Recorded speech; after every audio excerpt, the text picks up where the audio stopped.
மருத்துவமனையில் அனுமதிக்கப்பட்டார் வைகோ.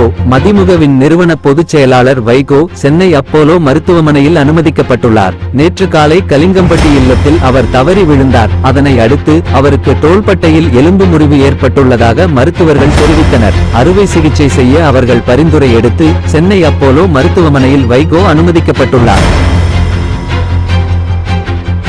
திருப்பூரில் விபத்து, நண்பர்கள் பலி. பொங்கலூர் அருகே தெற்கு அவினாஷி பாளையம் ஊராட்சிக்கு உட்பட்ட வேலாயுதபாளையத்தைச் சேர்ந்தவர் கார்த்திக், வயது 23. தொங்குக்குட்டி பாளையம் ஊராட்சிக்கு உட்பட்ட கரட்டுப்பாளையத்தைச் சேர்ந்தவர் சந்துரு, வயது 22. இவர்கள் இருவரும் நேற்று கொடுவாயிலிருந்து அவினாஷி பாளையத்திற்கு கேஸ் சிலிண்டர் எடுப்பதற்காக பைக்கில் சென்று கொண்டிருந்தனர். அப்பொழுது மற்றொரு பைக் மோதிய விபத்தில் நண்பர்கள் இருவரும் நேற்று உயிரிழந்தனர்.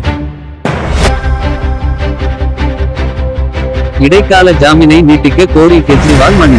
டெல்லி மதுபான முறைகேடு வழக்கில் கைதான கெஜ்ரிவாலுக்கு தேர்தல் பிரச்சாரத்தில் ஈடுபட்ட உச்சநீதிமன்றம் ஜூன் 1 வரை இடைக்கால ஜாமீன் அளித்தது. அந்த ஜாமீன் முடிந்து ஜூன் 2 அவர் சிறைக்கு வேண்டியுள்ளது. இந்நிலையில் உடல்நிலை குறித்து மருத்துவ பரிசோதனைகள் நடத்த வேண்டியுள்ளதால் இடைக்கால ஜாமீனை 7 நாட்கள் நீட்டிக்கும் படி உச்சநீதிமன்றத்தில் கெஜ்ரிவால் புதிய மனுவை தாக்கல் செய்துள்ளார். நாட்டுக்கு 8 பிரதமர்களை தந்த மாநிலம். 1947 தொடங்கி இதுவரை 14 பேர் இந்திய பிரதமராக பதவி வகித்துள்ளனர். இந்திரா காந்தி, தேவகவுடா, குஜரால், மன்மோகன் சிங் என 4 பேரு பிரதமர் ஆனபோது மாநிலங்களவை எம்பியாக இருந்தார்கள்.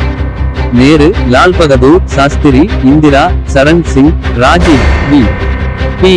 சிங், வாஜ்பாய், நரேந்திர மோடி என்னை 8 பிரதமர்கள் உபியில் இருந்து தேர்வாகியுள்ளனர்.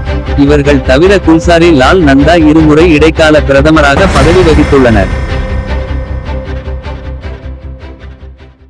மாயி திரைப்படம் இயக்குனர் உயிரிழந்தார். சரத்குமார் நடிப்பில் வெளியான கவனம் ஈர்த்த மாயி படத்தின் இயக்குனர் சூரிய பிரகாஷ் மாரடைப்பால் காலமானார்.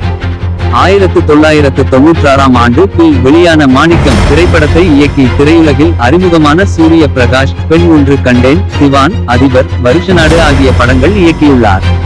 இவரது மரணத்திற்கு நடிகர் சரத்குமார் உள்ளிட்ட திரைப்பட பிரபலங்கள் இரங்கல் தெரிவித்து வருகின்றனர்.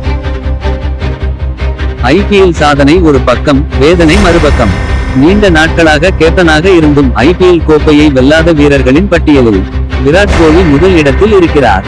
143 போட்டிகளில் கேப்டனாக இருந்த அவர் இதுவரை கோப்பையை வென்றதே இல்லை. இந்த பட்டியலில் 2வது இடத்தில் 64 போட்டிகளில் அவர் கேப்டனாக இருந்த KL ராகுல் இடம் பெற்றுள்ளார்.